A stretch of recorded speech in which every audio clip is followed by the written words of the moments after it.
ಕನ್ನಡ ಸೋದರ ಭಾಷಾ ಸಾಹಿತ್ಯಗಳಾದ ತಮಿಳು ಹಾಗೂ ತೆಲುಗು ಸಾಹಿತ್ಯಗಳ ಕಾವ್ಯದ ಪ್ರಾರಂಭದ ಪೀಠಿಕಾ ಪ್ರಕರಣಗಳನ್ನು ನೋಡಿದರೂ ಪ್ರಾಚೀನ ತಮಿಳು ಸಾಹಿತ್ಯದಲ್ಲಿ 12ನೆಯ ಶತಮಾನದವರೆಗಿನ ಕಾವ್ಯಗಳಲ್ಲಿ ಪೂರ್ವ ಕವಿಸ್ತುತಿ, ಸ್ವವಿಷಯ, ಸತ್ಕಾವ್ಯ ಪ್ರಶಂಸೆ, ಅಕವಿ ಕುಕವಿ ನಿಂದೆ ಮುಂತಾದವು ಒಂದು ಸಂಪ್ರದಾಯವಾಗಿ ಕಂಡುಬರುವುದಿಲ್ಲ.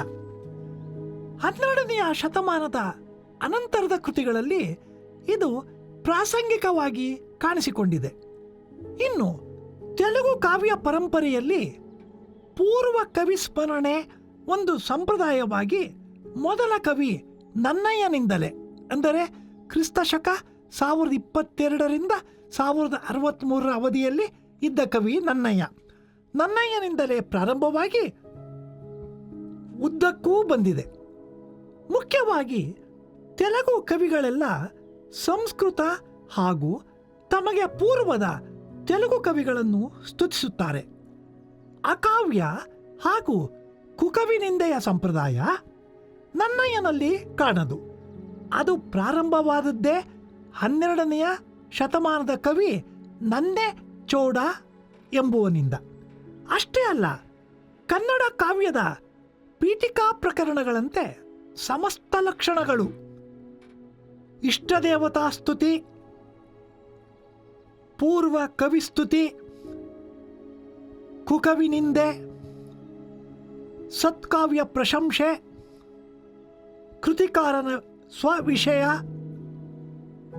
ಕಥಾಸೂತ್ರ ವಿವರ ಇತ್ಯಾದಿ ಮೊಟ್ಟ ಮೊದಲಿಗೆ ಸ್ಪಷ್ಟವಾಗಿ ಕಾಣಿಸಿಕೊಳ್ಳುವುದು ಕವಿ ನನ್ನೆ ಚೋಡನ ಕುಮಾರ ಸಂಭವಂ ಕಾವ್ಯದಲ್ಲಿ.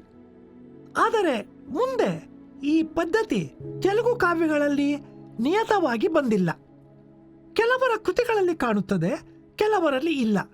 ಈ ಅಂಶಗಳನ್ನು ಗಮನಿಸಿದರೆ ಸಂಸ್ಕೃತ ಕಾವ್ಯದಲ್ಲಿ ಕಾಣದ ಮತ್ತು ಕನ್ನಡ ಕಾವ್ಯಕ್ಕೆ ವಿಶಿಷ್ಟವಾದ ಈ ಪೀಠಿಕಾ ಪ್ರಕರಣ ಲಕ್ಷಣ ತಮಿಳು ಹಾಗೂ ತೆಲುಗು ಕಾವ್ಯಗಳ ಮೇಲೂ ತನ್ನ ಪ್ರಭಾವವನ್ನು ಬೀರಿದೆ ಎನ್ನುವುದು ತುಂಬ ಸ್ಪಷ್ಟವಾದ ಸಂಗತಿಯಾಗಿದೆ.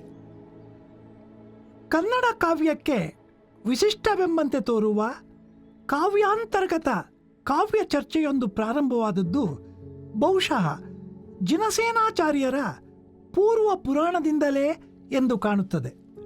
ಇದು ಸಂಸ್ಕೃತ ಗ್ರಂಥವಾದರೂ ಅದುವರೆಗಿನ ಸಂಸ್ಕೃತ ಕಾವ್ಯದಲ್ಲಿ ಇಲ್ಲದ ಈ ಒಂದು ಪದ್ಧತಿ ಕರ್ನಾಟಕದಲ್ಲಿ ನೃಪತುಂಗನ ಕಾಲದಲ್ಲಿ ಪೂರ್ವ ಪುರಾಣದ ಪೀಠಿಕಾ ಪ್ರಕರಣದಲ್ಲಿ ಸುಮಾರು 40 ಶ್ಲೋಕಗಳಷ್ಟು ವಿಸ್ತಾರದಲ್ಲಿ ಕಾವ್ಯ ಲಕ್ಷಣವನ್ನು ಕುರಿತು, ಅಂದರೆ ಕಾವ್ಯದ ವಸ್ತು, ಕಾವ್ಯದ ರೀತಿ, ಉತ್ತಮ ಕಾವ್ಯದ ಲಕ್ಷಣ, ಪ್ರಯೋಜನ, ಅಕವಿ ಹಾಗೂ ಕುಕವಿ ವಿಚಾರಗಳು ನಿರೂಪಿತವಾಗಿವೆ.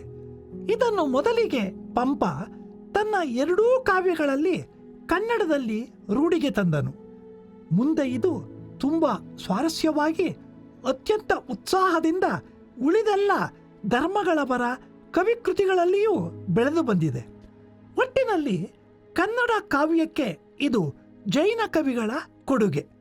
ಕನ್ನಡ ಕಾವ್ಯ ಪರಂಪರೆಯಲ್ಲಿ ಮುಖ್ಯವಾಗಿ ಮಾರ್ಗ ಕವಿಗಳಲ್ಲಿ ಅವರು ಯಾವ ಧರ್ಮದವರೇ ಆಗಲಿ ತುಂಬ ದಟ್ಟವಾಗಿ, ಮುಂದಿನ ದೇಸಿ ಕವಿಗಳಲ್ಲಿ ವಿರಳವಾಗಿ ಕನ್ನಡ ಕಾವ್ಯದ ಒಂದು ಮುಖ್ಯ ಲಕ್ಷಣ ಎಂಬಂತೆ ಬೆಳೆದು ಬಂದಿದೆ.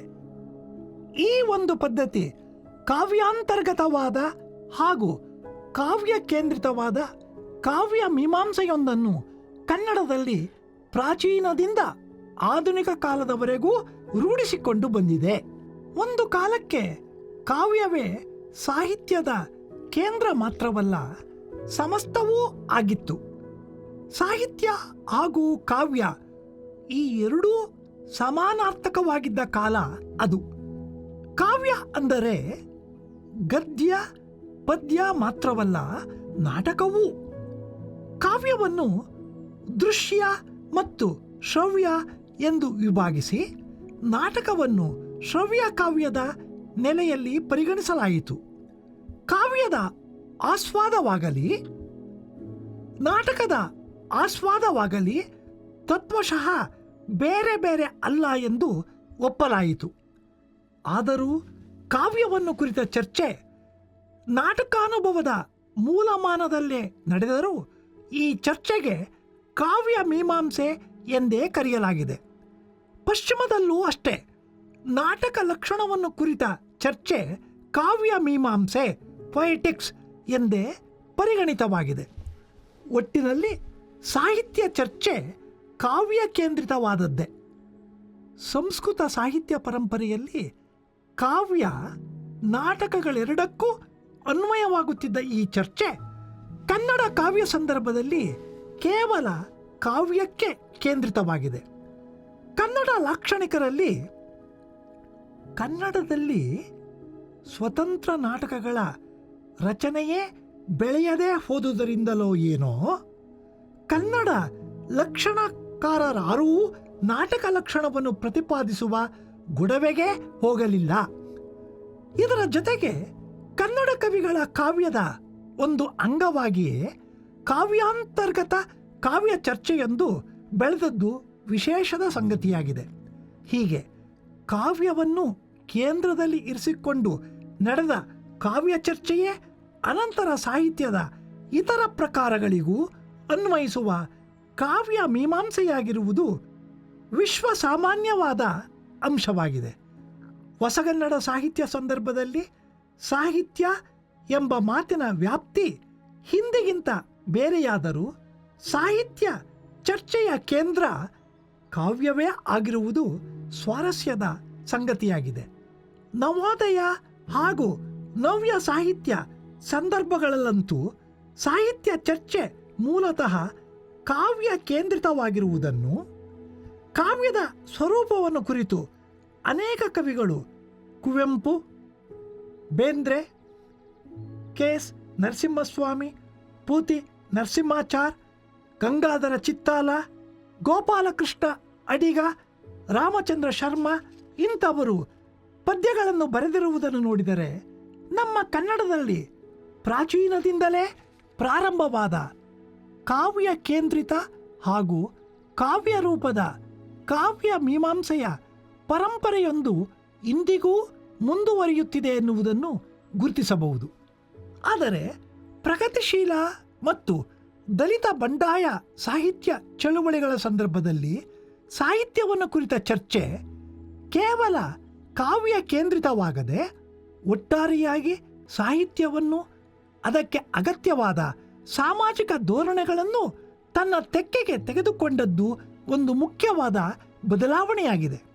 ಇದರಿಂದಾಗಿ ಹಿಂದಿನ ಹಾಗೆ ಉದ್ದಕ್ಕೂ ಕವಿಗೆ ಅನಗತ್ಯವಾಗಿ ನೀಡಲಾಗಿದ್ದ ಸಾಹಿತ್ಯ ಕೇಂದ್ರಿತ ಸ್ಥಾನಮಾನ ಅಪ್ರಮುಖವಾಗಿ ಕವಿಯು ಸಾಹಿತ್ಯ ಕ್ಷೇತ್ರದ ಇತರ ಸೃಜನ ಹಾಗೂ ಸೃಜನೇತರ ಪ್ರಕಾರಗಳಲ್ಲಿ ಕೆಲಸ ಮಾಡುವ ಲೇಖಕ ಅಥವಾ ಸಾಹಿತಿಗಳಲ್ಲಿ ಒಬ್ಬನೆಂದು ಪರಿಗಣಿತವಾಗುತ್ತಿರುವುದು ಒಳ್ಳೆಯ ಆರೋಗ್ಯದ ಲಕ್ಷಣವಾಗಿದೆ. ಆದರೂ ಕವಿ ಎಂದರೆ ಇತರ ಬರಹಗಾರರಿಗಿಂತ ಬೇರೆಯಾದವನೆಂಬ ಹಾಗೂ ಕೋಡು ಮೂಡಿದವನೆಂಬ ಭ್ರಮೆ ಮಾತ್ರ ನಮ್ಮ ಸಾಹಿತ್ಯ ಪರಿಸರದಲ್ಲಿ ಕಡಿಮೆಯಾದಂತೆ ತೋರುವುದಿಲ್ಲ. ಆದರೆ ಈ ಪರಿಸ್ಥಿತಿಗೆ ಕವಿಗಳಂತೂ ಖಂಡಿತ ಕಾರಣರಲ್ಲ.